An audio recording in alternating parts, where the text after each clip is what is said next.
Hidup adalah sebuah perjalanan yang penuh dengan cerita, dan setiap orang punya ceritanya masing-masing.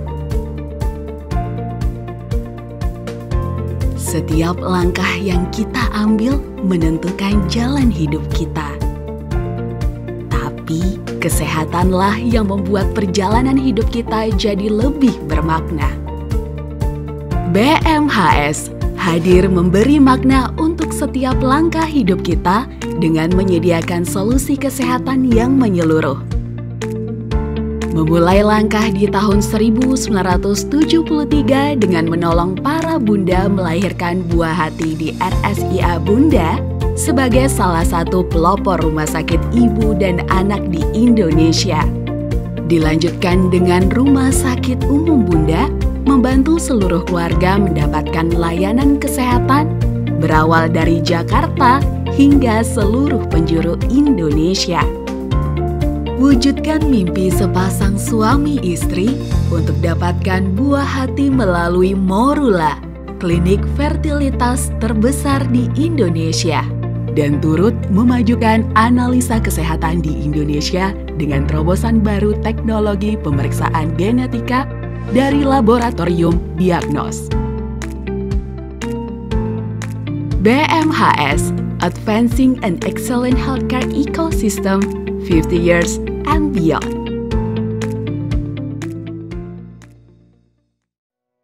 Hidup adalah sebuah perjalanan yang penuh dengan berbagai cerita. Kita mengawali cerita sedari kita terlahir di dunia dan terus berjalan. Mulai dari langkah kecil tertatih hingga lompatan besar dalam perjalanan hidup kita. Satu demi satu, perjalanan hidup yang terus melaju, kita jalani bersama.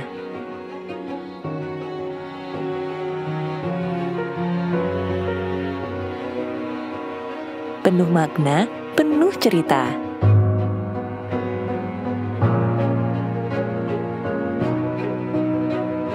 BMHS, setia menemani keluarga untuk menciptakan momen bahagia. Sedari kita lahir hingga tua nanti melalui ekosistem Continuity of Care. BMHS, from embryo throughout life.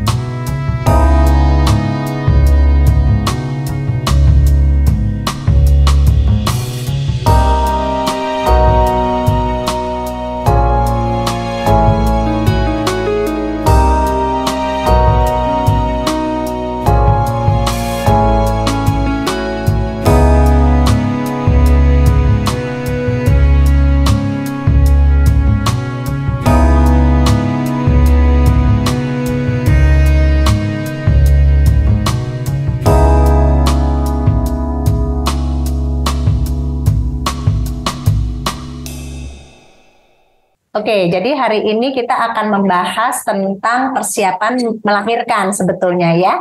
Ada peserta terkecil namanya Freya, umurnya 3 bulan menyusui ya.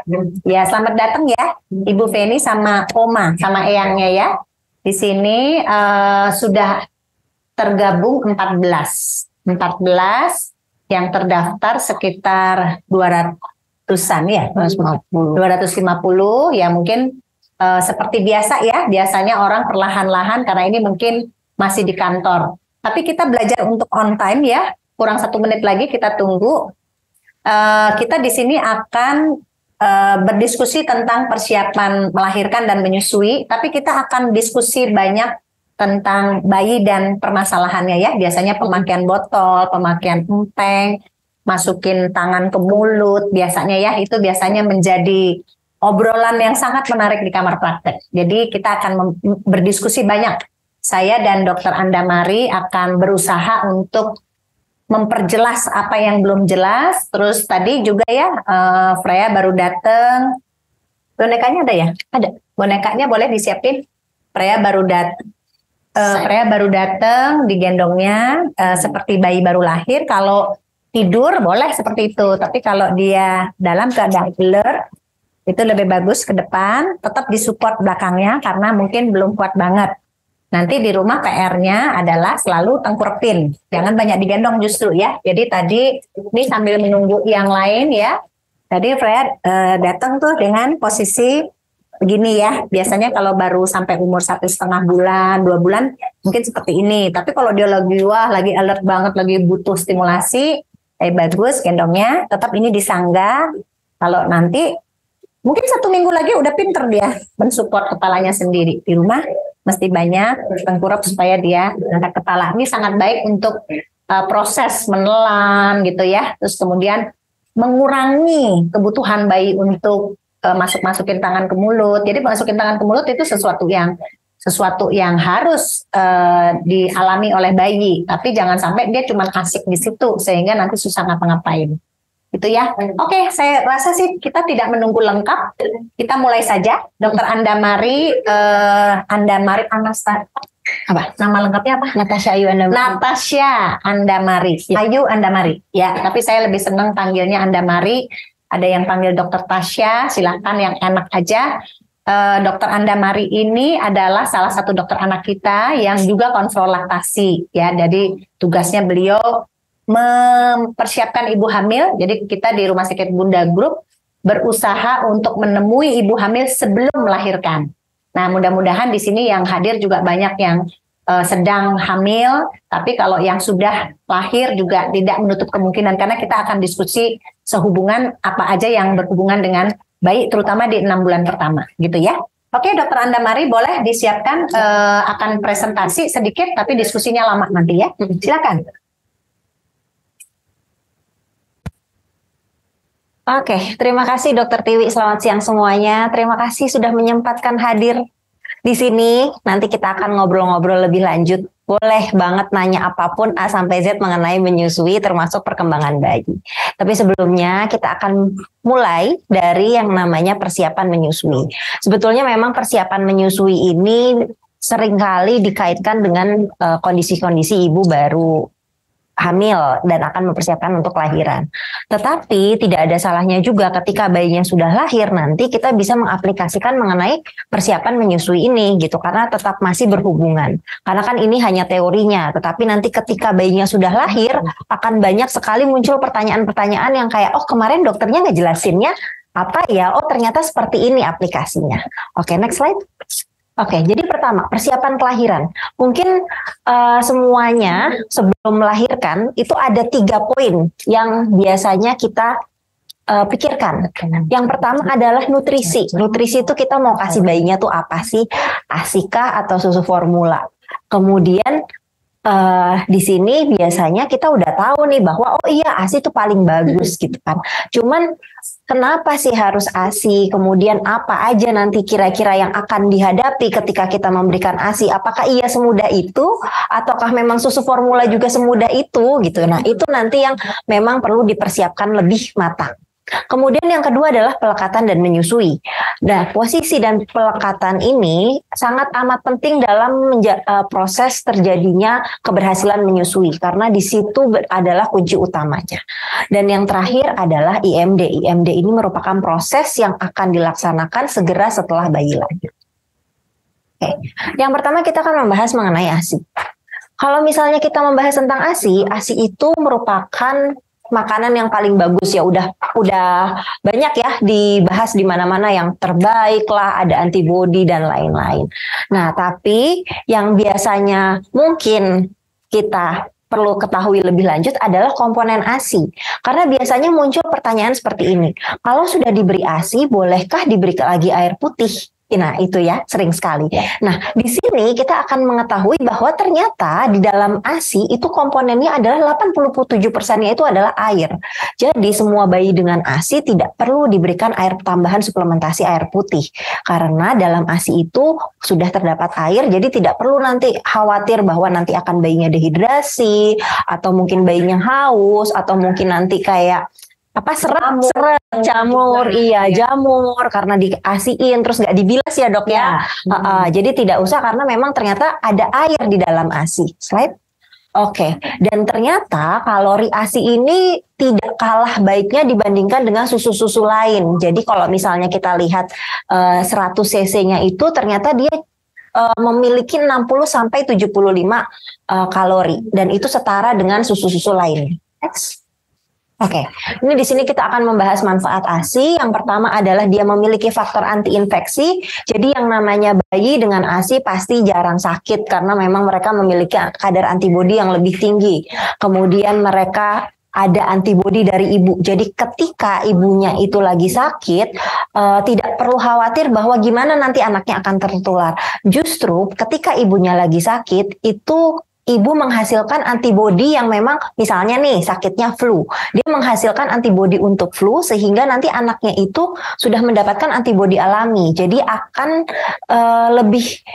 lebih kuat badannya, tidak mudah terkena infeksi yang seperti ibunya derita. Slide yang kemudian dia membantu melawan virus dan juga bakteri. Kemudian yang terakhir adalah dia bisa menurunkan resiko dari yang namanya asma, alergi, infeksi, diare, obesitas. Nah itu kan memang biasanya yang sering sekali dihadapi ya. Bayi zaman sekarang itu banyak sekali kayak sedikit-sedikit alergi, sedikit-sedikit mungkin sakit batuk pilek, sedikit-sedikit nanti ada yang resiko obesitas gitu ya. Dengan diberikannya ASI, resiko-resiko ini menjadi turun lebih jauh. Oke, nah di sini kita biasanya kalau misalnya untuk ASI kan dok ASINya ini nggak terlalu banyak ya pas awal-awal lahir gitu ya. Sebetulnya ukuran ASI itu sudah diciptakan Tuhan itu menyesuaikan dengan kebutuhan kita. Kita lihat di sini pada saat usia 1 hari ternyata kok ukuran lambung bayi itu hanya sebesar kelereng. Bayangkan ya sebuah kelereng itu tidak memiliki volume yang banyak. Jadi dia paling 5 sampai 7 cc lah paling banyak. Jadi kalau misalnya untuk awal-awal ibu merasa ASINya belum banyak keluar atau mungkin cuma 1 titik 2 titik, itu sebetulnya sudah merupakan langkah awal yang bagus karena memang kebutuhan bayi juga belum sebanyak itu. Nanti seiring hari, mulai di 3 hari, 1 minggu sampai dengan 1 bulan, lambung bayi ini akan berkembang menyesuaikan kebutuhannya. Otomatis ketika bayi itu disusui terus-terusan, produksi ASI akan bertambah banyak dan lambung bayi juga kapasitasnya akan membesar. Sampai nanti kalau kita lihat di sini adalah 1 bulan kurang lebih ukurannya sebesar telur ayam ya. Jadi kalau telur ayam kan memang volumenya kan kita bayangkan sudah cukup besar dan cukup banyak ya. Jadi memang di situ bisa lebih banyak lagi menampung ASI. Nah, ASI di hari awal kehidupan kita sebut dengan yang namanya kolostrum. Mungkin di sini sudah pernah dengar ya yang namanya kolostrum. Jadi kalau misalnya untuk kolostrum ini dia itu adalah zat di mana dihasilkan di awal-awal ibu baru melahirkan. Biasanya di 1 minggu pertamanya deh.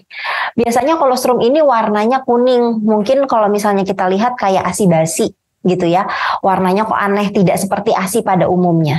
Tetapi padahal kolostrum ini memiliki manfaat yang banyak sekali. Salah satunya dia itu sel darah putihnya lebih banyak, imunoglobulinnya lebih banyak, protein, mineral itu semuanya kandungannya lebih banyak di kolostrum. Dan yang terbaik adalah dia berfungsi sebagai pencahar. Seperti yang kita tahu kalau bayi baru lahir itu kan dia pupnya warnanya kebanyakan kehijauan ya sebetulnya. Nah, dengan kita rutin memberikan kolostrum, mekonium atau pup bayi ini akan berangsur warnanya menjadi lebih kuning, lebih kecoklatan gitu, karena dia berfungsi untuk membersihkan zat-zat kehijauan tersebut. Jadi sangat penting untuk bayi mendapatkan kolostrum di awal kehidupannya. Slide. Di sini adalah video pengambilan kolostrum yang biasanya rutin kita lakukan di rumah sakit sesaat sebelum persalinan. Biasanya kita menggunakan spet 1 cc di payudara. Memang di sini tidak mengharapkan akan langsung banyak ya. Jadi tidak harus langsung 5 cc atau lihat itu ya, bisa nggak di kameranya? Bisa. Ya, bisa ya, kelihatan ya. Jadi kalau misalnya ini di sini payudara, kita biasanya menggunakan spes 1 cc. Kenapa spes 1 cc? Karena kan kita tahu ya produksinya belum tentu banyak, dan kalau banyak banget 10 cc siapa yang mau minum? Jadi kita menggunakan spes 1 cc. Biasanya kita perah, kita ambil di ujung-ujungnya. Kalau itu sudah banyak banget, tapi kalau misalnya cuma 0,1 cc gimana dok? Itu udah bagus banget. Kita dapat berapapun itu udah sangat bagus, karena itu adalah langkah awal untuk merangsang terbentuknya kolostrum semakin banyak. Jadi yang penting adalah dilakukan gitu. Berapa jumlahnya itu ya nanti akan bertambah seiringnya waktu. Slide. Oke. Nah, di sini kita setelah masuk dari tadi kolostrum, ASI itu akan berubah menjadi yang namanya formilk dan hinmilk. Jadi memang setelah ASI kolostrum kemudian akan berubah menjadi ASI matur atau ASI yang matang ya. Dan di sini terdiri dari yang namanya ada formilk, ada yang namanya hinmilk. Jadi ini akan ada di setiap produksi ASI. Gitu. Ini pasti ada. Nah, perbedaannya tuh apa sih? Kalau untuk formilk itu biasanya kita bilangnya itu ASI awal. Jadi memang dia itu akan ada di awal-awal menyusui. Dan hinmilk itu dia akan berada di akhir. Memang produksinya tidak sebanyak formilk, tetapi biasanya di hinmilk ini dia mengandung lebih banyak lemak. Nah, yang perlu digarisbawahi adalah bukan berarti di hinmilk di formilk itu tidak ada lemaknya. Tetap di formilk itu ada lemaknya, tetapi memang tidak sebanyak yang ada di hinmilk. Kadang kan orang tua bilang kayak, gimana ya dok, sama sekali nggak dapet nih lemaknya karena memang hanya di awal aja. Memang sebaiknya harus dapat semuanya nih, satu kesatuan, harus formilk dan juga hinmilk. Tetapi bukan berarti di formilk itu tidak mengandung lemak sama sekali. Slide. Nah, ini merupakan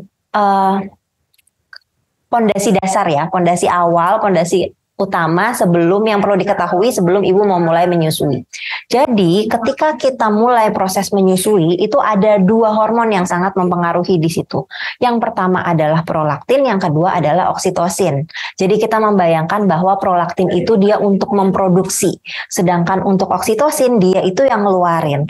Jadi kalau misalnya produksinya ada tetapi prolaktinnya banyak nih ya, tetapi oksitosinnya itu menurun, ya udah ASInya jadinya mampet. Itu yang biasanya membuat seperti itu. Nah, kemudian pertanyaan selanjutnya yang muncul adalah gimana caranya mendapatkan hormon prolaktin dan oksitosin agar seimbang, seperti itu ya. Nah, untuk meningkatkan produksi ASI, konsepnya adalah supply dan demand. Jadi memang pada saat kita menyusui, mengosongkan payudara, otomatis badan kita akan memproduksi lebih lagi, gitu. Nah, untuk awal-awal memang seperti ASI booster gitu ya, mungkin bisa merangsang untuk produksi ASI. Tetapi kalau misalnya udah usianya semakin besar, untuk ASI booster kalau ASI-nya sudah terlalu banyak mungkin bisa dikurangi ya dok ya. Jadi memang tidak usah terlalu bergantung ketika memang produksi ASI itu sudah mencukupi kebutuhan bayi. Takutnya malah nanti jadi overproduksi. Nah, kemudian untuk oksitosin yang bisa mengeluarkan itu, yang mengeluarkan ASI, kita bisa disebut dengan yang namanya hormon cinta atau love hormone gitu. Jadi ketika orang tuanya happy, orang tuanya relax, hormon oksitosin itu secara otomatis akan terbentuk sehingga ASI itu akan muncul dan sering sekali disebutkan dengan istilah let down reflex. Jadi ketika memang misalnya nih ketika kita menyusui yang payudara sebelah kanan, kita bahagia, happy ngeliatin bayinya, otomatis yang payudara sebelah kiri akan juga mengucur tuh, ASI-nya juga keluar. Itu yang disebut dengan LDR, hormon oksitosin saat itu sedang bekerja. Slide. Nah, di sini kita akan masuk sedikit ya mengenai perbedaan ASI dan susu sapi. Tadi kan kita udah bahas kenapa sih harus ASI, dan di sini kenapa sih kok ASI itu lebih bagus gitu. Jadi kalau kita perumpamakan di sini, mungkin secara lemak di sini antara ASI dan susu sapi sama. Protein memang di sini protein terlihat lebih sedikit. Tetapi yang paling membedakan adalah pada ASI kadar laktosa itu lebih banyak. Nah, tetapi yang membedakan kadar laktosa di dalam ASI itu dia tidak menyebabkan alergi yang pertama. Dan dia berfungsi untuk membangun kekuatan perkembangan otak, kekuatan otot, dan juga dia sebagai sumber karbohidrat utama. Jadi memang itulah kenapa memang penting sekali diberikan ASI. Slide. Untuk protein, kalau kita lihat di sini, anggapannya adalah itu saluran pencernaan ya yang warna hitam. Jadi saluran pencernaan dianggapnya seperti bentuknya pagar, ada bolong-bolong. Nah, protein susu sapi itu dia lebih besar-besar, cenderung lebih besar-besar. Sehingga ketika dia masuk ke lubang-lubang di saluran pencernaan itu, kebanyakan dia akan menghambat dan itu yang sering menimbulkan terjadinya reaksi alergi. Sedangkan untuk ASI, protein-proteinnya itu lebih kecil dan itu lebih ramah karena dia bisa masuk dengan mudah ke saluran pencernaan. Sehingga pertama, resiko alergi juga pasti lebih rendah. Dan dia banyak mengandung IgA, lisozim, dan juga probiotik yang bagus untuk kesehatan saluran pencernaan bayi. Slide. Nah, kemudian di lemaknya.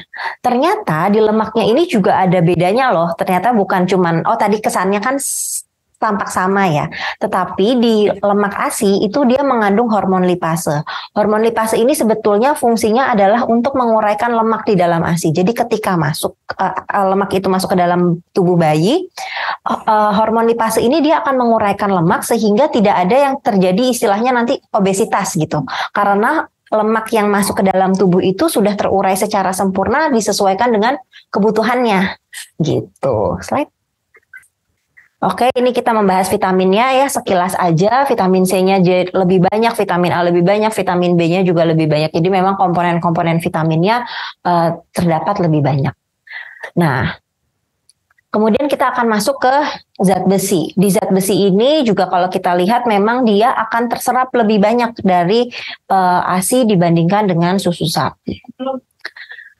Nah, di sini kita masuk ke kunci agar ASI itu produksinya banyak dan juga adekuat.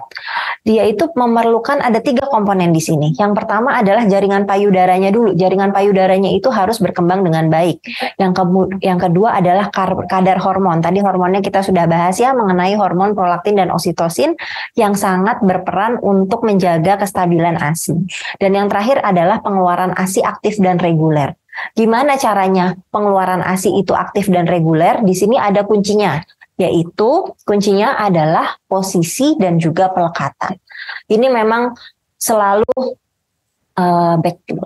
selalu kita bahas kapanpun dimanapun ya, posisi dan pelekatan. Kuncinya justru di sini. Karena ini kuncinya. Jadi kita nggak bosan-bosan untuk mengingatkan bagaimana posisi dan pelekatan itu penting dalam proses menyusui. Karena nggak sorry Mas, di posisi dulu. Posisi.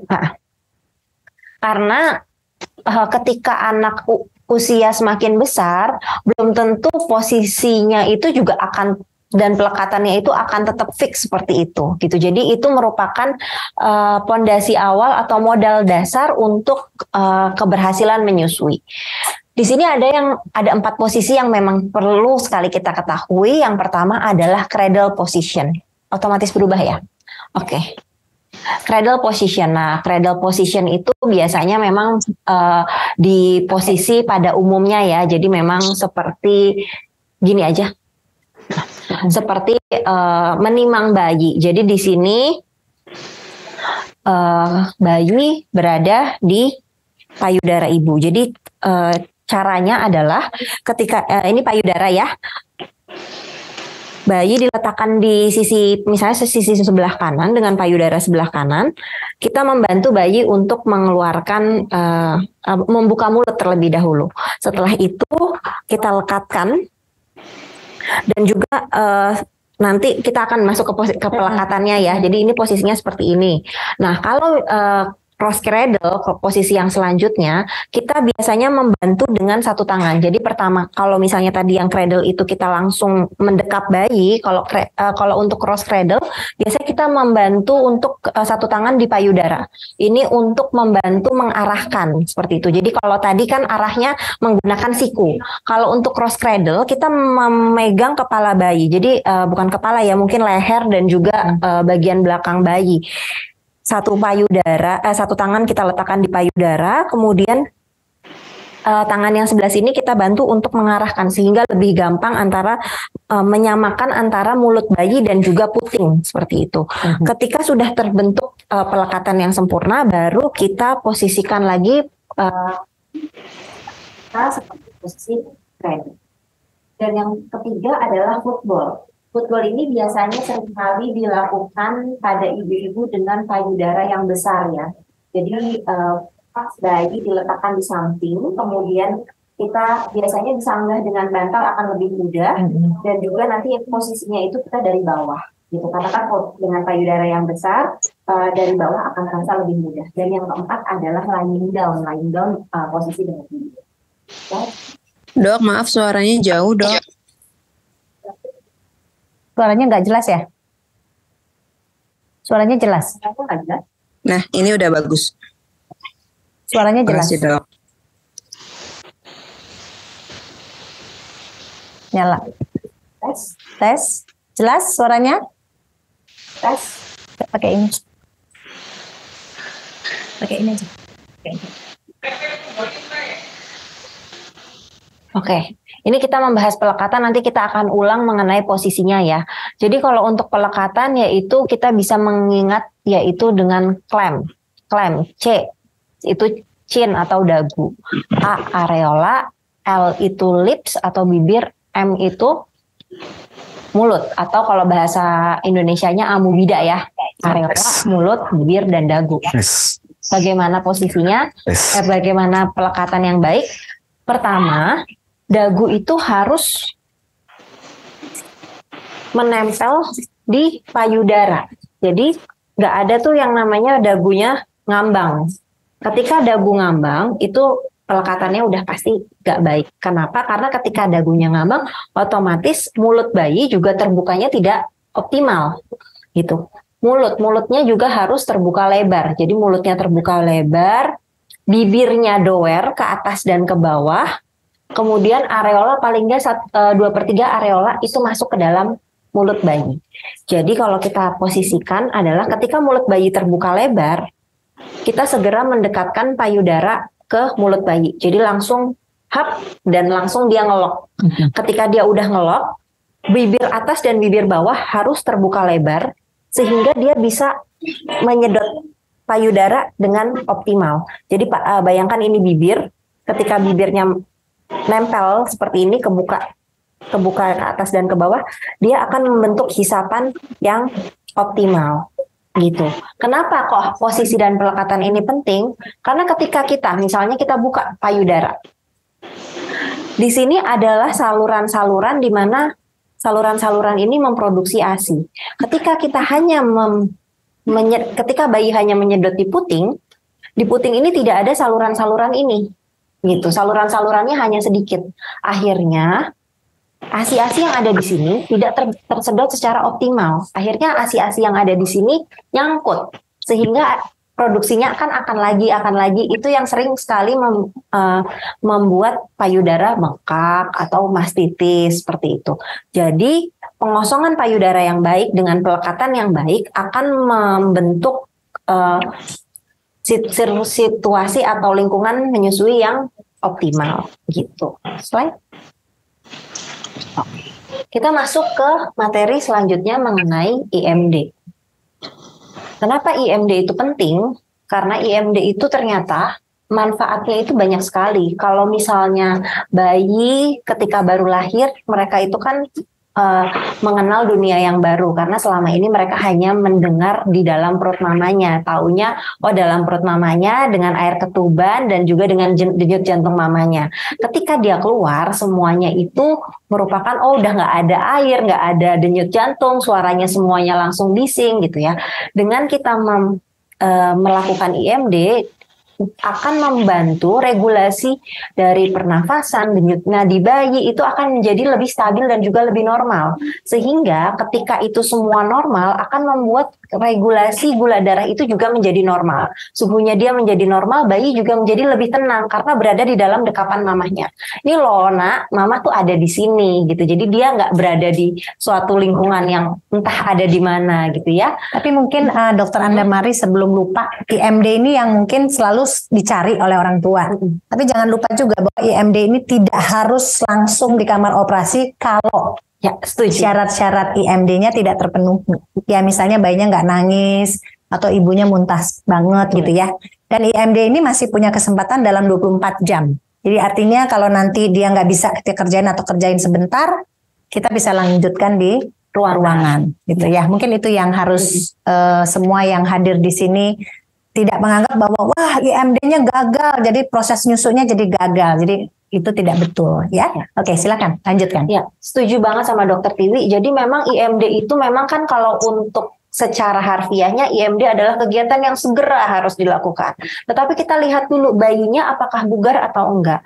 Kalau misalnya memang kita tidak melakukan itu saat kelahiran, maksudnya sesaat setelah kelahiran, IMD bisa kita lanjutkan di ruangan. Kasihan bayinya, dia tidur. Iniin aja. Sorry ya. Tidur dia. Enggak apa-apa. Tidur kesian nekuk lehernya.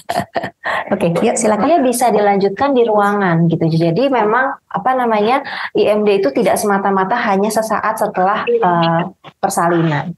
Nah, manfaat-manfaat yang lain dari IMD itu walaupun dilakukannya tidak sesaat setelah persalinan itu juga akan tetap dapat kok. Gitu. Jadi memang ikatan batin yang akan ada, melancarkan proses menyusui juga gitu, tapi tetap dilakukan memang sesegera mungkin ketika memang sudah memungkinkan antara kondisi ibu dan juga kondisi bayi.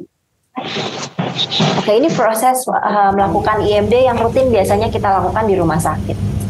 Ini operasi ya, seksio ya? Dalam kondisi seksio sesaria. Memang kita tidak melakukannya terlalu lama karena memang kondisi kamar operasi yang tidak memungkinkan kan, karena memang dingin dan sebagainya. Jadi kita hanya melakukan sebentar tapi jangan khawatir. Jangan khawatir, bisa dilanjutkan lagi. Oke, slide.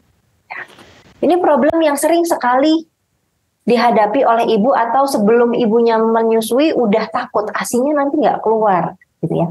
Padahal ASI itu pasti akan keluar, tapi kira-kira apa aja sih penyebabnya kok ASI itu jadinya tidak keluar?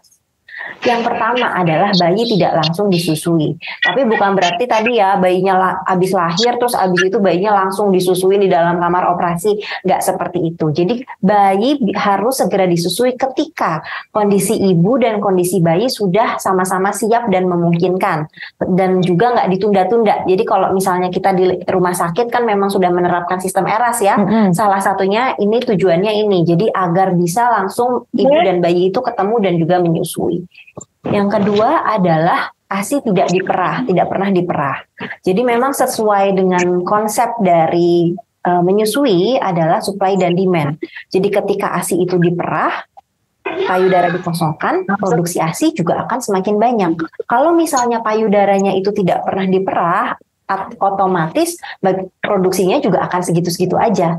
Ibaratnya kita nanti ada gudang, terus abis itu di gudang itu kita isi misalnya 10 cc terus habis. Nah, pasti kan gudang belakangnya bilang kemarin kita produksi 10 cc tapi ternyata habis, kayaknya kurang deh, kita tambahin lagi deh 12 cc biar tetap ada stok. Nah, kurang lebih simulasinya itu seperti itu.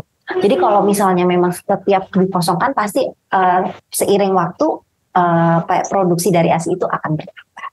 Ini juga yang untuk ASI yang bayi sama ibu yang terpaksa terpisah ya. Misalnya bayi prematur atau bayinya tidak menangis atau ibunya harus masuk ICU gitu. Itu biasanya kita anjurkan untuk karena tidak menyusui jadinya harus diperah gitu ya. Kalau yang lahir normal 2 jam setelah melahirkan langsung diperah kalau nggak ketemu bayi. Kalau yang seksio 3 jam ya. Oke, silakan lanjut. Nah, yang terakhir adalah tadi, jika payudara dibiarkan penuh, terbentuk sel yang menghentikan produksi ASI. Jadi kita balik lagi tadi ke korelasi antara gudang itu ya, gudang dan juga gudang belakang. Kalau misalnya di gudang itu, 10 cc, sisa tuh tadi masih 5 cc, ya udah deh kita produksinya 5 cc aja, karena kemarin kita produksi 10 cc itu kebanyakan. Nah, kalau itu terus terjadi dan dibiarkan, otomatis akan akhirnya ada satu titik di mana, ya udah kita nggak usah produksi lagi, karena kemarin kita produksi, tapi ternyata masih lebih. Artinya pengosongan payudara. Nah, di sini ada beberapa faktor-faktor yang mempengaruhi keberhasilan ASI, yaitu yang pertama pengetahuan ibu. Makanya di sini dilaksanakan kelas seperti ini biar orang tua tuh tahu bagaimana sih pentingnya ASI, kemudian apa saja yang berperan di dalamnya, kemudian bagaimana plus minusnya. Dan yang kedua adalah faktor psikologis. Tentunya harus siap ya, maksudnya menghadapi tantangan-tantangan yang akan dihadapi pada saat menyusui. Yang ketiga adalah manajemen waktu. Manajemen waktu di sini dalam artian memang harus karena menyusui itu lelah ya dok ya, setiap 2-3 jam. Jadi memang harus bisa memposisikan. Jadi nggak setiap bayinya nangis disusuin, nggak 15 menit sekali disusuin, akhirnya akan membuat ibunya stres. Dan yang terakhir adalah lingkungan. Lingkungan ini kesannya simpel, tetapi penting sekali dalam menunjang proses ibu menyusui. Kayak sekarang ya dok, kehadiran Eyang ada di sini, jadi tahu itu support yang luar biasa yang mungkin nggak semua orang punya itu. Karena ketika ibu menyusui, dia fokus di situ, lingkunganlah yang membantu. Jadi ibunya bisa fokus menyusui, lingkungannya bisa bantuin yang lain tuh, ya, entah mungkin mandiin, gantiin popok dan lain-lain. Jadi ibunya bisa fokus sehingga ASInya bisa berhasil. Nah di sini ada tips sedikit agar produksi ASI tidak terganggu. Yang pertama adalah kita harus menimbulkan rasa bahagia ya, walaupun mungkin untuk ibu-ibu di awal melahirkan itu rasa bahagia antara gampang dan susah ya kadang dok ya. Ada kurang tidur, ya betul. Nggak bisa ke mall ya kan? Iya. Makanya kan kemudian rasa percaya diri sering mengosongkan payudara dan breastfeeding father. Nah, breastfeeding father ini adalah kondisi atau lingkungan yang sangat kita gembar-gemborkan ya dok di bunda ya. Karena memang ini sangat membantu dalam keberhasilan menyusui. Jadi peran ayah itu harus dilibatkan di dalam menyusui. Right? Kenapa? Karena satu, ayah bisa memberikan kenyamanan pada ibu. Mungkin ibunya juga udah capek banget, udah lelah ya, setiap bayinya nangis disodorin, kalau misalnya lagi lucu-lucu digendong-gendong sana sini. Nah itu nanti yang memberikan kenyamanan bisa ayah. Kemudian ketika setelah ibu menyusui, nah ganti deh tuh si ayah yang menyendawakan. Jadi memang ibunya bisa fokus hanya untuk menyusui. Kemudian bisa menidurkan bayi dan juga bantu menggantikan popok. Nah kalau misalnya di sini ada eyangnya, ya mungkin eyangnya juga bisa turut serta dalam membantu proses ini. Oke, yang terakhir ya, di sini kita membahas mengenai tanda kecukupan ASI. Mungkin di sini udah pada banyak tahu ya.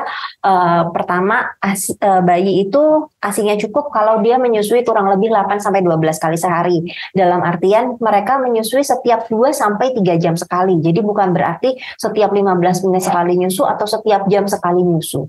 Dengan durasi, nah ini penting ya. Jadi 8-12 kali dengan ada durasinya minimal 10 menit. Tapi itu mungkin untuk bayi yang lebih besar ya dok ya. Kalau misalnya bayi-bayi yang baru, malah 20 menit kalau saya minta.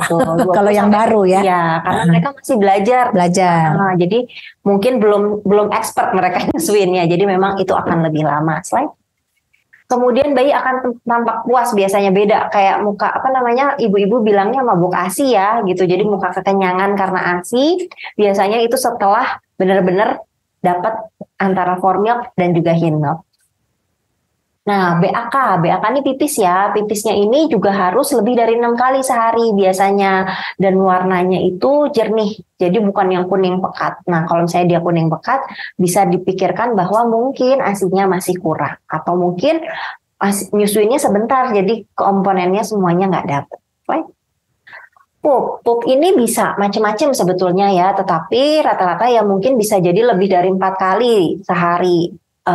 Dengan volumenya paling nggak ya 1 sendok makan. Jadi memang nggak selalu banyak, nggak selalu terus-terusan banyak. Kadang-kadang kecepir, kadang-kadang ya? Bilangnya kecipir ya. Tetapi bayi ASI itu yang perlu diingat adalah mereka mungkin bisa pup untuk berkali-kali dalam 1 hari, tetapi bisa juga mereka tidak pup dalam waktu berhari-hari ya dok ya. Dan itu adalah hal yang normal untuk bayi ASI. Nah, feses ini berwarna kekuningan dan juga ada butir-butir kayak beras ya. Itu menandakan bahwa ASInya itu bagus. Jadi kalau misalnya kok kayak ada biji cabai atau beras-beras di ASInya, tidak usah khawatir karena itu adalah tanda-tanda pup yang bagus buat bayi ASI. Right. Nah, yang terakhir adalah berat badan. Ini merupakan komponen paling utama dan penting dalam indikator ASI itu cukup. Jadi memang kenaikan berat badannya itu naik sesuai dengan targetnya di setiap bulan. Dan targetnya itu tentunya berbeda-beda ya di berbagai range usianya gitu. Jadi perlu diperhatikan. Oke. Jadi ini yang kunci keberhasilan menyusui, ASI secepat mungkin, ASI eksklusif sampai 6 bulan. MPASI-nya dimulai di 6 bulan, tapi kalau bisa dilanjutkan menyusui sampai 2 tahun dengan catatan berat badannya bagus. Oke. Oke, Dokter Andamari lengkap banget semua. Jadi waktunya kita berdiskusi. Nomor 1 yang datang di sini dulu nih, kalau mau Dokter Feni ya, Ibu Feni, sama kalau ada yang mau ditanyakan, usia bayinya berapa? 3 bulan. Ini juga 3 bulan sama ya. Biasanya sih tadi Dokter Andamari sudah menjelaskan cukup banyak. Mungkin ada yang sekarang masih membuat ragu-ragu atau apa nggak kira-kira? Kalau nggak ada saya akan ke audiens ya. Yang bergabung baru 38 nih ya. Yang di chat itu 9. Boleh dikeluarkan aja chatnya. Ada yang ditanyakan? Kalau nggak ada saya langsung ke sini. Saya nggak kedengeran nih. Nah ini Rizky. Siapa Rizky ya? Iya. Aku bisa minta HP nggak sih Mbak? Aku nggak terlalu lihat. Anak saya apa nih, alergi susu sapi ya? Anak saya 1 dan 2 alergi susu sapi. Jadi anaknya ada 3 dok anaknya. Ada yang pertama, yang kedua alergi susu sapi. Yang ketiga ini awalnya disarankan diet ya, langsung diet diary. Kemudian anak saya ini umur 20 hari saya sudah diet, tapi muncul dermatitis atopi. Oke. Di seluruh muka sampai leher ke badan. Apa tetap diberikan ASI atau stop sementara ASI sampai sembuh dermatitisnya menggunakan susu puramino? Nah, gimana nih Dokter Andamari, mungkin silahkan nanti kita sambil diskusi aja ya. Kalau saya sih sebetulnya kalau alergi susu sapi itu justru harus ASI. Iya. Kalau puramino itu adalah susu asam amino. Sebetulnya ya kita tidak jualan susu tapi menyebutkan merek karena ditanyakan. Jadi sebetulnya kalau dia berat badannya tidak tumbuh 20 hari harusnya sih kita lihat monitor berat badan. Kemudian kalau berat badannya tumbuh itu tidak usah ganti susu formula, tetap aja dia karena dermatitis atopik itu multifaktor ya. Jadi bukan karena susu sapi tapi bisa karena AC, bisa karena air hangat, bisa karena dijemur, bisa karena macam-macam. Jadi bukan karena susu saya rasa sih. Kecuali dia pupnya berdarah ya. Kalau pupnya berdarah memang kita biasanya lihat berat badan. Kalau memang terlalu berat biasanya kita stop. Tapi itu jarang banget kita kerjakan ya. Mungkin Dokter Andamari ada tambahan? Silakan kalau mau ada tambahan. Sama ya. Jadi hati-hati banget nyetop susu, nyetop ASI ya. Pada kasus alergi susu sapi justru dia harus pakai ASI sebenarnya. Cuma memang kasus-kasus yang berat ya, kita pernah punya dia pupnya berdarah itu sampai kayak keran gitu ya, betul-betul berdarah banget gitu. Itu kita memang stop ASI-nya, kita suruh ibunya diet dulu, kita kasih susu asam amino, setelah dia 2 minggu diet baru kita kasih ASI. Itu tapi jarang sekali kasus seperti itu. Iya. Oke, yang ini silakan Dokter Andamari. Dok, saya terpaksa pam ASI karena Raynaud syndrome. Tapi ASI saya cair sekali. Padahal saya pam terus-menerus, tapi tetap cair seperti tidak ada lemak. Kata mertua saya, jangan terlalu banyak minum air putih. Benarkah dok? Untuk Raynaud, apakah memang tidak bisa DBF karena nyeri sekali? Ya, silakan Dokter Andamari, langsung dijawab. Jadi sebetulnya kalau untuk komposisi ASI yang baik itu tidak tidak dilihat apakah encer atau kental ya dok ya. Jadi memang pasti komposisinya itu ada core milk dan juga ada hin milk gitu. Jadi tetap sebetulnya kalau misalnya memang bisa dipumping, boleh dipumping, tetap diberikan. Nanti yang jadi indikator adalah berat badan gitu. Setuju. Apakah memang dia berat badannya bagus? Kalau misalnya memang ternyata minum air putih sebetulnya juga diperlukan ya dok ya, untuk ibu hamil, tapi memang perlu diimbangi dengan makanan yang bergizi ya. Vitamin-vitamin juga perlu gitu ya. Jadi memang kalau memang itu semuanya sudah seimbang, berat badannya naik, kalau dari saya sih nggak ada masalah. Ya, saya mungkin harus tekankan ya pada siapa Lisa ya. Sebetulnya kalau kita pompa itu kita tidak bisa menghabiskan fatnya, justru kita akan banyak dapat formil ya. Tapi lemak itu sebetulnya di payudara itu paling bagus itu bayinya yang ngisep, ya gitu ya sebenarnya ya. Jadi makanya kalau bayi-bayi prematur biasanya kita minta diperah dulu, kemudian baru dia menyusui. Atau bukan prematur, bayi yang berat badannya kurang. Gitu ya. Jadi sebetulnya kalau dipompa terus bening ya memang kalau kita pompa lemak itu sebagian tidak bisa dikeluarkan dengan pompa. Biasanya bisa justru dengan diisep. Karena itu kita menyarankan bahwa kalau yang memompa dan menyusui itu dikombinasi dua-duanya. Itu jauh lebih bagus ya, karena memang tidak semua lemak yang di dalam payudara itu bisa dikeluarkan oleh pompa. Dan pompa itu kan sebetulnya meniru mulut bayi ya. Mulut bayi itu kan kalau dia kosong, dia akan ngisepnya lebih kuat. Kalau dia penuh payudaranya, dia ngisepnya mungkin cuma sebagian besar, sebagian kecil otot aja yang bergerak. Ya, apalagi kalau bayinya udah seperti Freya ya 3 bulan itu mungkin 5 menit aja ngisep udah keluar semua banyak gitu ya. Jadi artinya memang sebaiknya mudah-mudahan bayinya belum bingung puting, tetap dikombinasi dengan menyusui. Kalau memang ibu bekerja silahkan pakai ASI perah, tapi kalau ibunya di rumah atau begitu ketemu ibunya lebih baik dikombinasi ya. Oke, lanjut. Inisiasi menyusui dini, udah silakan Dokter Anda Mari. Sore dok, anak saya saat usia sebulan beratnya naiknya hanya 100 gram. Berapa usia sebulan? Oke. Ya, saya eksklusif dan setelah dicek bayi ada tangkai dan sudah diinsisi di usia 1,5 bulan. Sekarang usianya 2 bulan dok. Dan ASI saya keluarnya hanya sedikit, saat pumping hanya 30-40 mili. Bagaimana cara kejar BB-nya? Ya, silakan Dokter Anda Mari. Oke, jadi sebenarnya memang ini dia tadi, posisi dan pelekatan itu sangat penting. Kalau kita di bunda ya dok ya, tongue tie maupun lip tie itu kita tidak selalu lakukan insisi. Ini juga sebetulnya contoh bahwa tongue tie yang tidak usah diinsisi. Artinya gini, udah diinsisi tetapnya dia sedikit. Jadi artinya bukan di situ kuncinya. Memang produksinya sedikit, gitu ya. Dan hati-hati banget dalam memutuskan untuk insisi ya. Jadi artinya sedikit sekali kasus tongue tie yang perlu insisi. Iya, betul. Ya, jadi memang bayi hampir 80% tongue tie, tapi tidak semua harus diinsisi. Setuju dok. Gitu ya. Iya. Oke, kita lanjut lagi biar semuanya kejawab. Cara 7 minggu. Supply dok itu. Oh, sorry. Silakan. Cara menaikkan supply ya sebetulnya itu tadi karena memang saya sih curiganya memang posisi dan pelekatannya masih belum sempurna ya. Ya, seringkali kalau baru umur sebulan itu ngisepnya cuma di depan. Iya, betul sekali. Tadi sudah ngisepnya cuma di sini nih. Biasanya ya. Iya, cuma di putih aja. Jadi memang mungkin coba dilihat lagi posisi dan pelekatannya. Bisa dikonsultasikan dulu apakah memang sudah betul atau belum. Kalau misalnya memang posisi dan pelekatannya sudah betul, DBF tiap 2-3 jam pasti akan produksinya akan naik. Asal payudaranya kosong. Tuh. Oke. Ya, lanjut. Anak saya 7 minggu, berat badannya ini bagus-bagus nih ya, yang hadir 1-2 bulan usianya. Ini 7 minggu berat kisaran 5,8. Gendut ini Bu ya, menyusui langsung ke payudara, berat lahir 3,1. Kenaikan berat badannya menurut saya cukup besar, gede banget, bener. Apakah tidak apa-apa dengan kenaikan over? Tidak apa-apa, lebih gendut lebih bagus Bu. Mau tanya, anak saya seringkali gumoh setelah menyusui, apakah ini artinya sudah kekenyangan? Karena kadang-kadang walaupun udah gumoh si anak masih nangis terus. Silakan Dokter Anda Mari, nanti saya nambahin. Silakan. Oke, jadi kalau misalnya ini memang setuju sama Dokter Tiwi, berat badannya tetapi tidak over ya menurut saya karena memang full ASI. Tadi kita sudah bahas tidak ada istilah obesitas dalam bayi dengan ASI. Nah, kalau untuk gumoh mungkin dilihat lagi manajemen menyusuinya. Mungkin memang betul sudah kekenyangan bayinya gitu. Tetapi kalau misalnya memang gumoh tetapi berat badannya itu tetap baik sih sebetulnya tidak ada masalah ya dok.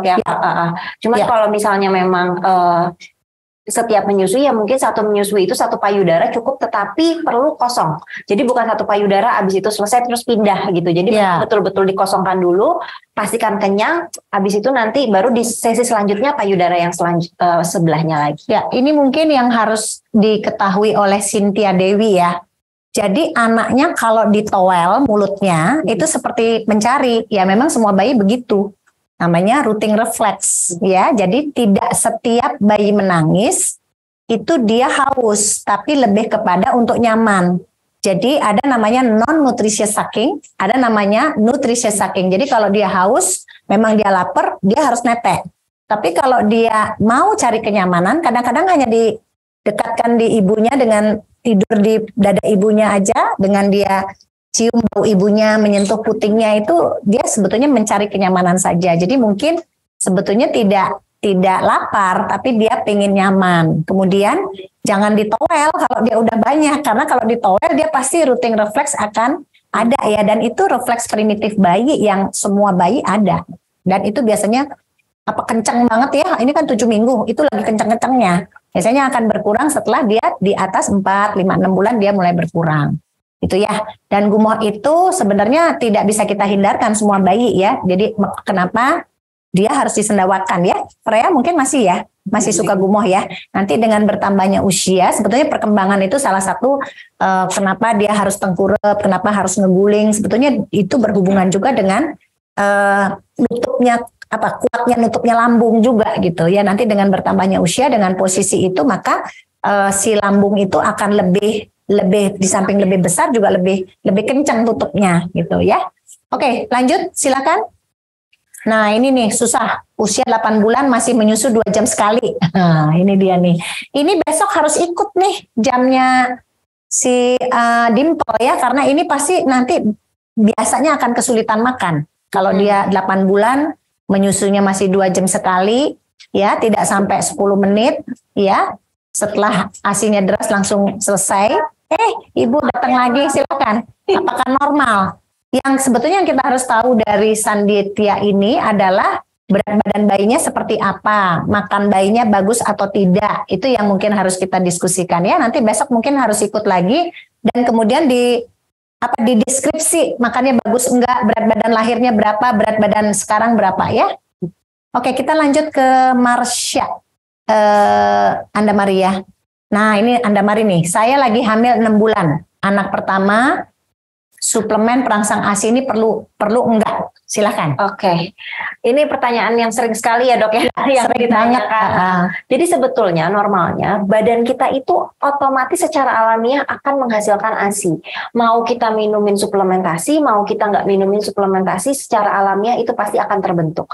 Pada awal di trimester kedua, pondasi-pondasinya itu tadi nih yang jaringan-jaringan ini itu sudah mulai terbentuk tuh saluran-salurannya. Nah, nanti di trimester ketiga itu biasanya sudah mulai dialiri ASI. Tetapi ya memang tidak terlalu banyak karena kan memang bayinya belum lahir gitu ya. Nah yang paling penting adalah tadi bagaimana cara kita merangsang ASI, bagaimana kita IMD-nya, mungkin kita rangsang dengan parakolostrum, kemudian menyusui rutin. Itu yang penting untuk di maintenance justru. Suplemen perangsang ASI atau ASI booster itu hanya sebagai pelengkap aja untuk menambah. Tetapi kalau misalnya tadi itu nggak jalan ya nggak akan berhasil. Mungkin ASI booster saat hamil itu nutrisi. Jadi cairan, makanan itu harus lengkap ya, jangan cuma sayur ya. Kadang-kadang kita di sini sayurnya harus banyak. Sebetulnya orang hamil itu yang penting protein hewani juga harus gitu ya. Jadi ASI booster yang sangat harus diperhatikan adalah nutrisi, istirahat. Biasanya kan ada yang suka begadang segala ya, jadi waktu hamil itu udah mulai ditata hidupnya ya, yang tadinya mungkin mudah-mudahan enggak merokok harus stop misalnya ya, yang tadinya seneng hangout keluar sampai malam-malam itu mungkin harus ditata supaya badannya bagus. Mungkin itu yang sangat penting ya, jadi tidak usah minum tidak usah minum ASI booster, tapi lebih ke nutrisi dan gaya hidup mungkin ya. Silakan Dokter Anda Mari, kita lanjut. Siapa? Sinung Hartati. Bentuk puting payudara yang masuk tidak menonjol atau inverted mungkin ya ini ya. Apakah bisa mempengaruhi bayi kesusahan hisap dan mempengaruhi jumlah ASI? Silakan Dokter Anda Mari. Jadi kalau untuk menyusui itu sebetulnya puting itu tidak bermasalah. Mau apapun bentuk putingnya, yang penting ada payudaranya. Ya. Kecuali cuma puting aja ya. Nah, itu ada jaringannya. Gitu. Karena puting itu hanya sebagai perantara aja. Gitu.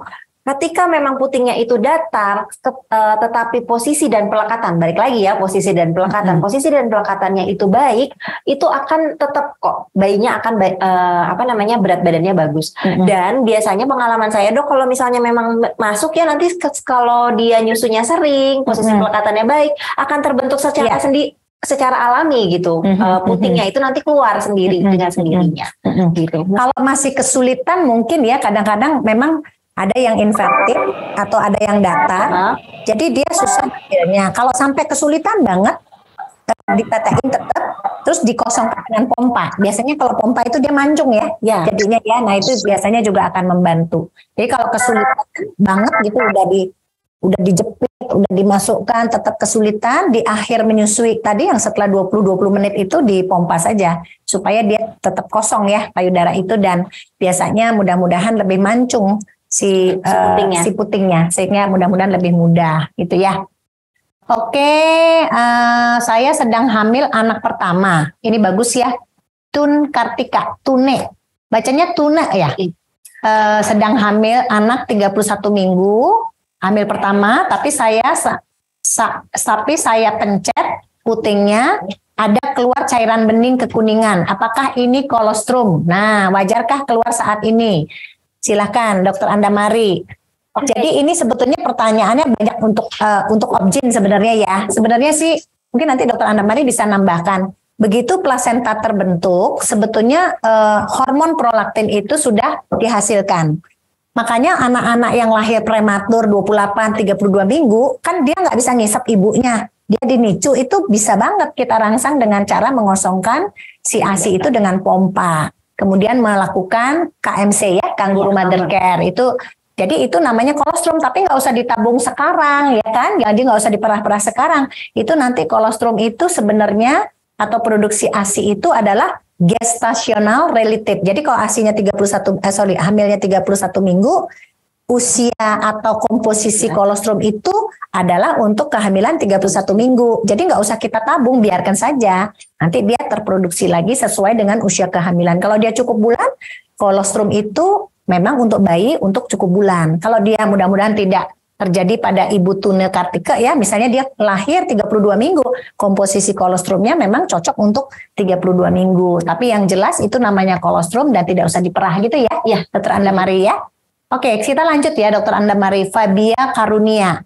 Izin bertanya, setelah lahiran saya akan di rumah terus. Jadi memungkinkan untuk DBF. Nah, tadi di slide ada kalimat ASI tidak keluar, salah satunya karena tidak pernah diperah. Berarti meski terus DBF tetap ada kalanya harus dipompa ya dok. Ini pertanyaannya cukup baik ya. Karena pernah tanya sama teman dengan kondisi sama dia selalu DBF. Silakan Dokter Andamari. Jadi tadi yang mengenai perah ya. Jadi perah. Memang kalau misalnya diperah itu mungkin pada kondisi-kondisi yang tidak memungkinkan ibu dan bayinya bersama. Ya. Betul. Tapi dengan kondisi ini, kondisi yang ideal mungkin bisa DBF setiap mungkin 2 jam sekali atau tetap terus bersama dengan bayinya. Mungkin untuk memerah itu tidak perlu. Tidak perlu. Ya. Apalagi kalau bayinya nggak sampai kosong ya. Kecuali payudara 1 masih penuh ya, kadang-kadang beberapa ibu tuh netek satunya masih penuh. Nah itu justru harus diperah, kalau enggak tadi malah turun produksinya gitu ya. Tapi kalau dia bisa mengosongkan tidak usah DBF gitu ya. Oke, silakan lanjut Dwi Ratna. Izin bertanya, bayi saya 7 minggu saat ini full DBF, menyusu tiap 2-3 jam sekali, tetapi kadang-kadang baru menyusu 7-8 menit langsung tertidur. Kadang sehabis 10 menit menyusu dia hanya ngempeng payudara, tidak menghisap kuat. Untuk BAK dalam sehari 6 kali, namun BAB 6 hari sekali. Bagaimana kondisi seperti ini? Ini ibu-ibu yang bertanya tuh sebetulnya harus mencantumkan informasi berat badan ya. Jadi berat badan lahir berapa, berat badan sekarang berapa. Karena kondisi ini harus menceritakan itu ya. Jadi artinya tidak hanya sekedar nyusu, tapi berat badan itu justru menjadi indikator ini cukup atau enggak gitu ya. Iya, setuju gitu ya. Jadi kalau dilihat 6 kali pipis itu sih bagus ya, tapi ini yang harus dievaluasi kalau dia lahir 3 kilo, 7 minggu dia harus 1,5 kilo dari 3 kilo, jadi mungkin harus 4,5 kilo. Ya 4,5 kilo, 5 kilo. Nah kalau itu memang dapat berarti bagus gitu ya. Siapa Dwi Ratna ya? Nanti mungkin yang bertanya mesti cantumin berat lahir, kemudian berat badan sekarang ya. Kita lanjut ke Lisa. Silakan Dokter Andamari. Jika SC sebelum operasi apakah boleh kita keluarkan kolostrum? Nah ini coba diceritakan Dokter Andamari. Caranya bagaimana? Apakah dipencet-pencet aja atau ada tekniknya? Oke. Silakan. Jadi kalau untuk memencet payudara itu juga merangsang kontraksi ya. Itu yang perlu diingat gitu. Jadi boleh diperah tetapi sesaat sebelum melahirkan. Bukan mungkin 2-3 hari sebelumnya ya dok ya. Atau mungkin kalau misalnya memang mau diperah sebelumnya misalnya rencana SC harus izin sama itu dokter kandungannya. Nanti kalau siap lahir tiba-tiba kontraksinya. Iya gitu. Jadi memang itu yang diperhatikan. Nah, kalau misalnya memang mau diperah sesaat itu boleh banget. Boleh banget. Ya, boleh banget. Kita rutin melakukan ya. Nah, caranya itu biasanya kita menggunakan spet 1 cc. Mungkin nggak kelihatan ya. Ini spet 1 cc nih ya. Ini spet 1 cc dan ini misalnya payudara. Nah, untuk cara memerah itu ini yang sering kali suka salah kaprah ya dok ya. Karena kalau misalnya memerah itu banyak yang dipencet-pencet atau mungkin diurut-urut ke depan. Nah, ini biasanya tidak akan membuat ASI itu akan keluar dengan baik gitu ya. Jadi mungkin yang bisa saya sarankan adalah coba kita bentuk huruf C terlebih dahulu. Kita letakkan di daerah areola atau di bagian payudara yang ada coklat-coklatnya ini. Kita dorong tangannya ke belakang. Tangannya ke belakang. Ke arah dinding dada. Jadi kita tarik dulu ke belakang. Kemudian pada saat memerah kita pencet. Jadi pencet di lokasi yang kita tarik ke belakang itu. Jadi bukan kita tarik ke belakang terus kita dorong ke depan gitu. Jadi kita tarik ke belakang kemudian kita langsung pencet. Nah, itu. Nah, nanti di sini udah mulai tuh keluar titik-titik. Nah, ASI-ASI yang keluar ini baru kita sedot menggunakan spet 1 cc gitu. Jadi memang itu prosesnya itu harus berkali-kali. Jadi mungkin di arah jam 12 ya. Jam 12 nih lurus. Kemudian nanti di arah jam 9 dan jam 3, di arah jam 7 seperti itu. Jadi memang harus memutar sampai dengan nanti ASI-nya sudah keluar semua gitu. Jadi pengalaman kita sih ya, sebetulnya pelah kolostrum itu di Rumah Sakit Bunda sudah dikerjakan mungkin sekitar 3-4 tahun ini ya. Dulu sih kita belum berani. Tapi 3-4 tahun ini setelah kita banyak mendampingi bayi kembar sebetulnya ya. Bayi kembar itu kan khas. Yang satu gede, yang satu kecil. Atau kecil dua-duanya. Atau prematur. Itu yang membuat kita merutinkan memerah kolostrum. Kalau pada bayi prematur, kita biasanya bekerja sama dengan dengan Obgyn, ya. Jadi kita minta izin nih, dia udah masuk rumah sakit, ada yang 2-3 hari sebelumnya, misalnya ya, karena dia mau lahir prematur, itu kita coba untuk melakukan. Kita tidak berani maksa biasanya. Kalau dia udah kontraksi, kita berhenti, gitu ya. Nah, tetapi dengan pengalaman itu, sebetulnya yang kita nikmatin adalah si ibu itu senang banget lihat kolostrum. Seneng banget itu tadi yang hormon cintanya jadi main. Jadi itu yang membuat kita juga menikmati ketagihan untuk melakukan itu menjelang sebelum melahirkan ya. Kalau SC biasanya di ruang observasi itu ya, biasa kan 1 jam ibunya udah masuk di ruang observasi untuk melahirkan, untuk seksio itu biasanya kita mulai pencet-pencet tuh. Kemudian setelah lahir tuh biasanya kemungkinan besar dia keluar. Kenapa? Karena hormon hamilnya udah turun. Karena kan udah dipotong tali pusat dan plasentanya. Itu biasanya bisa kita lakukan. Tapi tidak semua ibu bisa. Jadi kalau enggak juga nggak apa-apa gitu ya. Jadi bukan berarti, wah berarti kolostrumnya nggak ada. Enggak. Isep aja terus sama bayinya. Biasanya dia akan terangsang. Jadi sebenarnya kolostrum itu pasti ada. Tapi manajemen laktasi selanjutnya yang membuat diproduksi ASI itu banyak atau kurang gitu ya. Oke, kita lanjut lagi. Tuh, yang itu tuh belum, Dokter Anda Mari, cara tahu jika payudara sudah kosong. Silakan. Oke, ini kalau misalnya Lisa, ya habis disusuin biasanya terasa banget ya bedanya. Sebelum disusui payudara tuh biasanya terasa berat, terasa penuh. Tapi kalau misalnya memang sudah full semuanya dikosongkan, biasanya payudara itu akan terasa ringan. Dan kalau misalnya kita pencet-pencet itu juga jadinya lebih lembek ya. Beda sama ketika dia penuh. Kalau kita ketika payudara penuh, kita raba, itu mereka akan terasa lebih tegang atau lebih lebih padat ya. Cuman kalau misalnya dia sudah kosong, biasanya akan lebih lembek. Ya kalau misalnya memang mau dipastikan lagi, coba diperah ya dok ya. Jadi sebenarnya kalau dibayangkan ya, ini tadi Dokter Anda Mari membawa, ini sebetulnya dia kayak mata air ya. Jadi kosong banget sih nggak pernah. Kalau kita press terus aja ada gitu, tapi mungkin berkurang, tidak penuh gitu. Itu caranya tadi lembek dia. Jadi kalau udah lembek berarti udah nggak bisa kita pompa lagi, kita pencet juga nggak bisa. Ya udah kita nunggu dia mengisi lagi. Tapi sebetulnya dia bukan tempat ya, bukan botol yang kalau dihabisin kosong gitu, enggak, dia mata air yang selalu ada gitu ya. Jadi cuman dia mungkin lebih kosong aja gitu ya. Oke, silakan. Anak saya umur 11 hari. Kalau nyusu sebentar cuma 5-8 menit. Ini khas ya kalau bayi-bayi baru lahir yang usianya di bawah 2 minggu itu kalau kita nggak bantu memang dia tidur. Iya. Nah, itu gampang sekali tertidur. Bagaimana ya caranya agar anak bisa menyusu lama? Silakan. Dokter Anda Mari. Oke, ini memang yang pertama Sering sekali ya memang. Sering. Jadi biasanya yang saya sarankan adalah yang sering-seringlah untuk skin to skin contact, terutama untuk bayi-bayi yang baru lahir. Jadi memang tadi IMD atau skin to skin contact tidak hanya dilakukan hanya setelah lahir, tetapi bisa dilanjutkan seterusnya.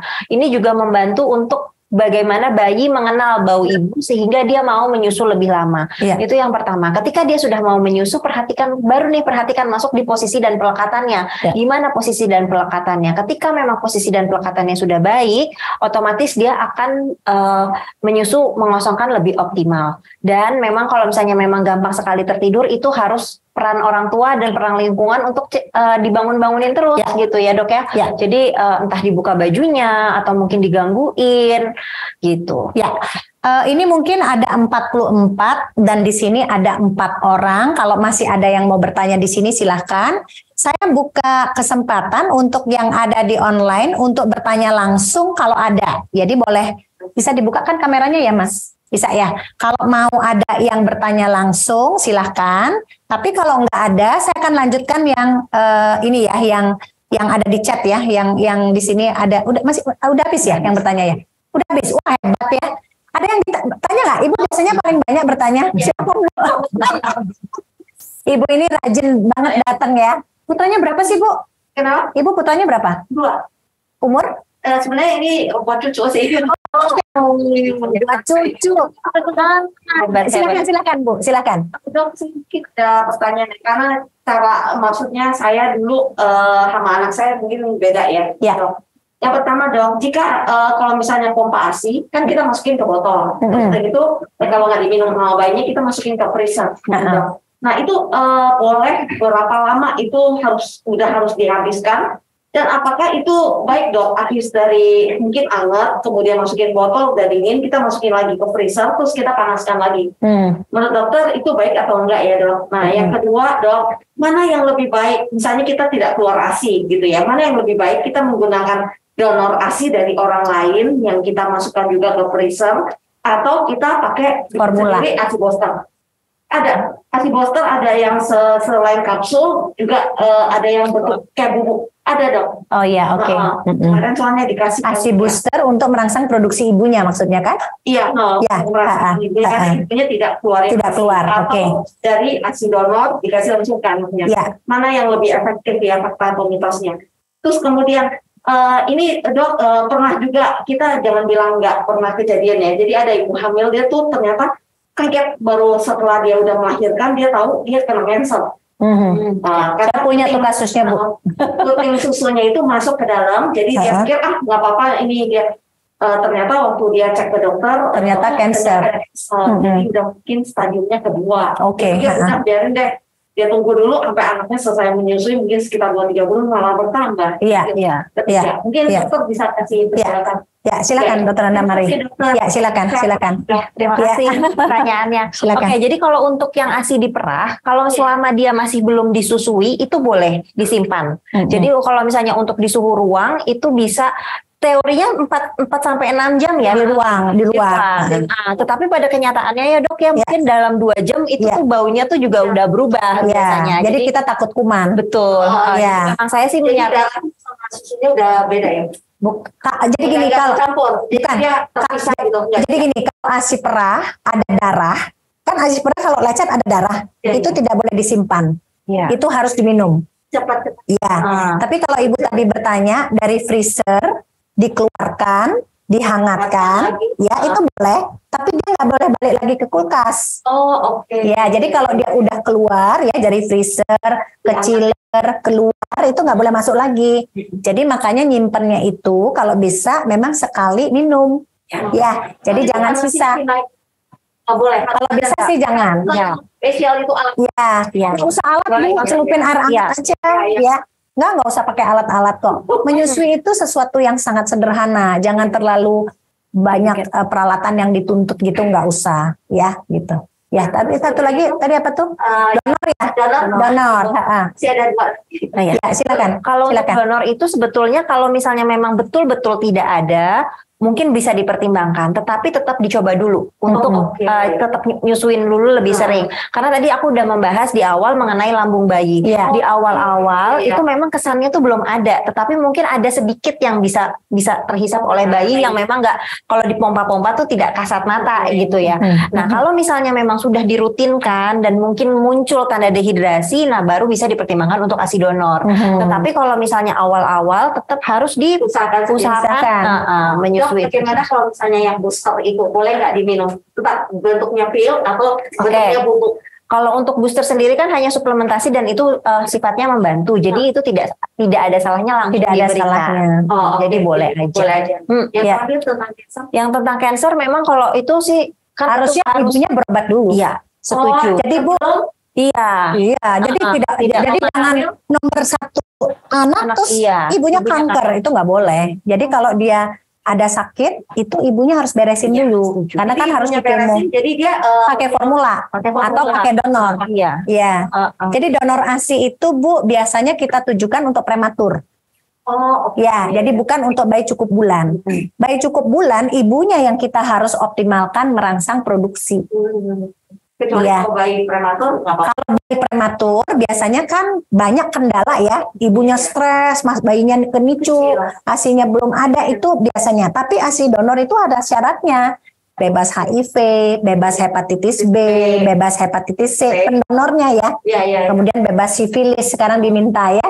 Jadi ini harus diperiksa. Itu periksanya kalau ke laboratorium itu sekitar 1,2 juta.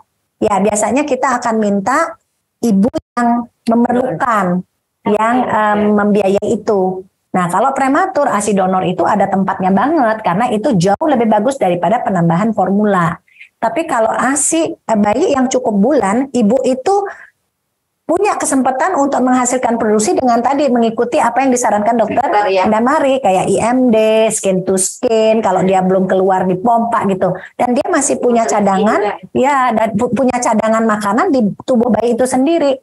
Jadi kita tidak menganjurkan untuk ASI donor, kita mengoptimalkan pemberian ASI ibunya. Gitu ya.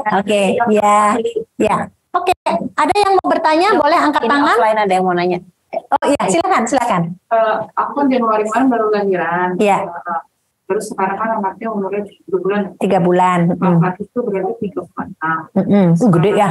Sekarang itu 6,8. Bagus. Nah, karena awal-awal kan diminta ibu dan dokter Tiwi kan untuk menyusui secara langsung kan. Tapi kan karena putingnya luka, jadi aku sempat kasih dot. Itu aku bilang nggak puting puting. Sekarang masih bisa nyusu? Bisa. Terus terus setelah udah nggak lecet nih, aku langsung DWR. Nah, pas umur 2 bulan itu aku ketemu temen yang punya anak juga, dia kerja, tapi selama cuti melahirkan itu dia DWR terus. Pas ditinggal kerja nggak bisa nyusu. Itu yang keliru. Itu manajemen laktasi ya. Jadi manajemen, silakan dokter Andamari. Saya lanjutkan dulu ya. Jadi kalau sebetulnya sih ada 2 golongan. Kalau ibunya di rumah itu tadi DBF. Tapi kalau ibunya kerja, kita harus tahu kapan ibunya kerja. Saya biasanya nyiapin 1 bulan sebelum bekerja. Jangan besok, minggu depan, seminggu aja itu udah kurang dia. Ya minimal 2 minggu. Ya karena bayi itu biasanya harus mengkonsumsi sejumlah ASI yang harus didapatkan selama ibu bekerja, dan itu nggak bisa banget kalau mendadak. Terpaksa ada 2 cara. 1, cuti kembali. Kita kasih surat. Biasanya itu jadi kita kasih surat untuk menyiapkan dulu si bayi gitu ya, atau bayinya yang dibawa gitu ya, bayinya dibawa sambil dimulai dicoba ya, boleh cup feeder, boleh botol. Biasanya kalau udah usia di atas 6-8 minggu seperti ibu, kalau mau dicoba botol boleh, tapi hati-hati judgement bingung puting enggak itu, karena biasanya bayi-bayi yang masih mau menyusu, perhatikan ya, sebelum dia enggak mau itu, dia biasanya mau menyusu kalau payudara penuh. Nah, kalau dia payudaranya udah nggak penuh, biasanya bayi-bayi yang mulai kenal botol itu dia nggak mau. Padahal sebenarnya menyusui saat payudara kosong itu justru paling sulit. mulut bayi paling banyak dapat stimulasi dan lemaknya paling banyak gitu sebenarnya. Jadi kalau sekarang di mix, hati-hati kalau dia neteknya itu kayak maunya kalau lagi penuh, kalau enggak dia lagi kayak toleh gitu, itu tanda-tanda awal bingung puting. Jadi itu aja diperhatikan. Ada memang sih yang enggak bingung puting sama sekali, tapi kalau bekerja itu harus dipersiapkan. Kan umur 2 bulan udah aku campur kan. Campur, oke. Ibu bekerja ya? Iya. Ya, itu harus dicampur ya. Terus satu lagi dok, berarti itu nggak apa-apa ya? Nggak apa-apa. Nah, waktu bekerja, misalnya sekarang 6,8, dihitung kebutuhannya. 6,8 kali 150 cc, itu kira-kira 1 liter, 24 jam. Ibu bekerja biasa 10 jam, 2/3 dari 1000 cc itu diberikan dalam bentuk ASI perah. Jadi 750 diberikan. Nanti yang 250 itu kita anggap dengan DBF. Tapi ingat, lihat berat badannya naik atau tidak gitu. Kadang-kadang kita bisa ngitungnya bisa keliru ya. Jadi artinya gini, 7,5 itu kita pikir bisa. Ternyata kan kalau 3 bulan bayi itu kan ASI itu udah pengenceran dia. Jadi bisa aja 7,5 nggak cukup. Ya ternyata berat badannya nggak mau naik, maksudnya nggak banyak. Berarti kita harus naikin lagi yang ASI perah yang waktu ibunya bekerja itu gitu. Terus waktu itu kalau DBF itu dia minimal 30 menit dong. Nggak apa-apa, bagus malahan kan lebih lama lebih bagus sebenarnya ya. Soal malam gitu, kalau malam itu dia tuh tidur dari jam 9, itu bangun cuma sekali. Itu normal. Normal kalau dia berat badannya baik, ya sebetulnya itu yang paling enak. Teman ibu harus merah, ya, jangan tidak memerah, kalau enggak produksi ASI turun, gitu ya. Mungkin itu ya. Anda Mari ada yang mau ditambahkan nggak ada Cak sama ya? Ya. Jadi memang ibu bekerja nih mudah-mudahan ya biasanya kita lihat ibu bekerja itu 2 biasanya masalahnya. 1 bayinya belum dipersiapkan. Yang kedua bayinya bingung puting, gitu ya. Jadi biasanya sih kalau bisa bayi dipersiapkan. Bayi dipersiapkan 1 bulan sebelumnya. Ibu mau pakai cup feeder itu lebih sulit, jadi harus belajar. Tapi belajar pasti bisa. Mau pakai botol, hati-hati bingung puting. Jadi itu masalah-masalah yang kita harus antisipasi gitu ya, supaya bayi itu bisa menyusui eksklusif 6 bulan dan berat badannya bagus. Gitu, jangan cuma hanya menyusui terus berat badannya tidak bertambah atau berat badannya tidak bertambah sesuai dengan target. Ya. Dokter Tiwi tadi saya ada ketinggalan satu aja sebelum yang lain. Ya. Dok, kalau misalnya nyusu kan biasanya pasti banyak gitu ya. Yang kasih yang kiri, yang kanan keluar. Yang kanan kasih, yang kiri keluar. Jadi kita tampung. Kalau kita tampung kasih tangan. Daripada kita bingung sendiri. Kalau mau boleh, kalau dikasih kakaknya boleh. Cuman gini Bu, ASI itu dia sesuai dengan usia bayi. Ya, jadi, tapi bukan berarti tidak boleh. Boleh Bu, ibu bikin kopi susu aja boleh. Daripada dibuang kan kata ibu. Daripada dibuang kan. Jadi bandingannya kan daripada dibuang. Bukan boleh. Tidak apa-apa. Enggak ya minum susunya sendiri. Enggak dong, itu kan enggak geli. Masker Bu. Tetap pakai mandi berendam dong. Berendam ya. Oke. Ini semuanya udah bertanya ya, mudah-mudahan. Baru mana lagi? Oh yang ini Lisa. Saat anak pertama ASI saya, saat dipam aromanya seperti bau besi dan saya cicipi seperti rasa besi. Apakah itu aman? Silakan Dokter Anda Mari. Ya, tadi kita sudah bahas bahwa ASI itu mengandung zat besi. Ya. Pasti ada rasa besi ya. Ya wajar ya. Di samping ASI itu dia ada enzim lipase yang juga baunya khas ya, kalau apalagi kalau udah masuk kulkas biasanya beberapa bayi yang sangat sensitif nggak mau dia yang dari kulkas ya, biasanya maunya yang seger ya, mungkin yang seger itu lebih manis, kalau yang dari kulkas itu lebih pahit, lebih ada bau gitu. Beberapa bayi yang sensitif terhadap bau dan rasa tuh ada nggak mau dari kulkas gitu ya. Ibu masih ada yang bertanya? Silakan biasanya jadi ini ya, silakan. Masalah penggunaan dot. Ya. Kalau misalnya kan ibunya di rumah nih, terus ya dok, apakah harus dikombinasikan juga dengan dot atau aja nggak masalah gitu? Ya, gimana tuh Anda Mari, silakan. Sebetulnya sih nggak masalah ya, memang selama bisa menyusui DBF dan kondisinya memungkinkan, ibunya nggak aja. Kalau memang mau DBF terus nggak masalah, DBF aja terus, nggak usah pakai DOT. Kecuali memang ada kondisi-kondisi yang memungkinkan untuk misalnya harus terpisah dengan bayi ya. Tapi itu juga tadi seperti Dokter Tiwi jelaskan, konsepnya balik lagi seperti dengan ibu pekerja. Jadi harus dipersiapkan. Nggak bisa ujuk-ujuk bayinya langsung ditinggal terus abis itu langsung dikasih DOT gitu ya misalnya. Jadi sebenarnya Bu, kalau ibu mau mengkombinasikan DOT dengan menyusui padahal ibu di rumah, ya biasanya saya lihat ya, kalau dia naik pesawat, beberapa ibu risih kalau menyusui, beberapa ibu ya. Sebenarnya sih boleh aja, apalagi kalau cuma sekali-sekali ya, terus bayinya udah 3 bulan, sebetulnya nggak masalah. Cuman pemakaian DOT itu sebenarnya juga ada masalah lain ya, masalah lain di samping bingung puting ya. Jadi sebetulnya DOT itu kan sebetulnya niru payudara.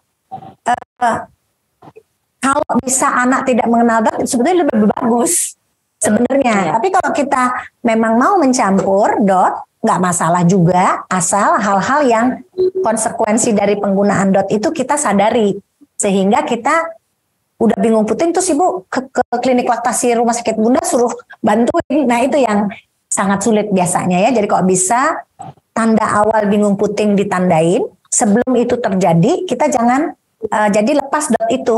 Biasanya dikombinasi cup feeder, karena gini ya, perkembangan mulut ya, ini kita nanti beberapa sesi lagi itu akan menghadirkan Dokter Luh Yuni ya.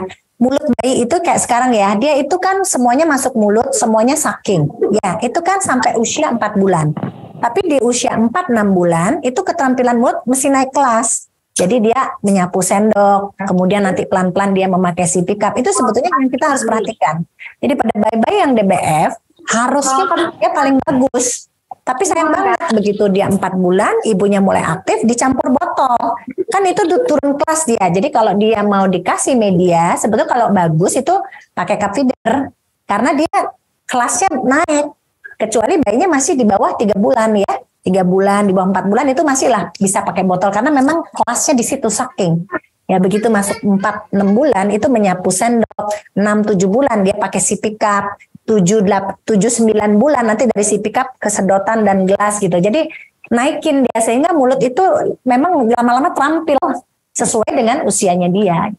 Ya, tapi orang kadang berpikir kalau pakai susu harus pakai DOT gitu. Padahal lihat usianya. Kalau bayinya nggak mau kebetulan gitu. Ya, oke. Semua sudah terjawab ya. Ya, dan ini jamnya udah jam 16.45 kurang 15 menit ya. Sebelum kita akhiri, mungkin Dokter Anda Mari bisa mempersiapkan. Ada yang mau bertanya ya? Ada dari floor yang mau bertanya? Boleh Dokter Anda Mari dipersiapkan closing statement untuk mempersiapkan melahirkan dan menyusui. Kalau tidak ada yang bertanya lagi, silakan Dokter Anda Mari. Baik. Oke, sebagai closing statement adalah saya mau menjelaskan bahwa memang menyusui itu tidak mudah di awalnya, tetapi ketika kita mengetahui selanya, berikutnya itu akan menjadi hal yang menyenangkan. Lihat aja, Freya. Freya itu dari tadi, dari jam 3 ya, di sini ya. Iya dari tadi nggak ada bunyi suaranya, maksudnya nggak ada nangisnya, karena bayi-bayi yang disusui itu biasanya penuh emosinya. Ya, jadi artinya sebetulnya itu yang kita harus bayangkan, jangan kesulitan-kesulitan di awal, karena di awal itu memang luar biasa, bukan hanya ibunya, tenaga kesehatan pun luar biasa harus lelahnya menolong. Tapi karena kita akan mendapat bayi yang bagus, itu kita berharap banget ibu, suami, oma, eyang dari pihak bapak dan ibu betul-betul mendampingi supaya bayi mendapat yang terbaik ya. Nanti akan dinikmati setelah 2-3 tahun dia gampang banget diajarin biasanya ya. Jadi nurut, diajarin bukan berarti dia ngerti apa yang disukai oleh orang tua dan lingkungan. Dia tahu apa yang menyenangkan lingkungan. Sebetulnya itu yang kita harap. Kenapa sih kalau bisa jangan hanya 6 bulan dilanjutkan 1 tahun sampai 2 tahun sehingga dia bondingnya betul-betul dapat dan diajarinya lebih bagus. Buat saya itu ASI itu adalah nutrisi terbaik, stimulasi terbaik di awal, sama spiritnya akan lebih bagus. Bener-bener bonding itu kayak bonus gitu. Ya, jadi kecerdasan yang didapat itu bukan hanya intelektual, tapi emosi dan spiritual. Dan itu membuat kita jauh lebih mudah mendapatkannya. Ya, oke, terima kasih banyak. Terima kasih yang mengikuti secara online. Mudah-mudahan ini berguna. Diskusi hari ini kita akan rekam, nanti akan kita upload di YouTube-nya Rumah Sakit Bunda ya. Ini dalam rangka ulang tahun Rumah Sakit Bunda, kita mau membagi-bagi pengetahuan ya. Jadi pengetahuan itu ada di buku, ada di pengalaman kita di praktek sehari-hari dan juga pengalaman dari ibu-ibu yang datang ke kita gitu ya. Terima kasih, mudah-mudahan ini membantu. Terima kasih banyak ya ibu yang ada datang di sini ya. Oke, dadah.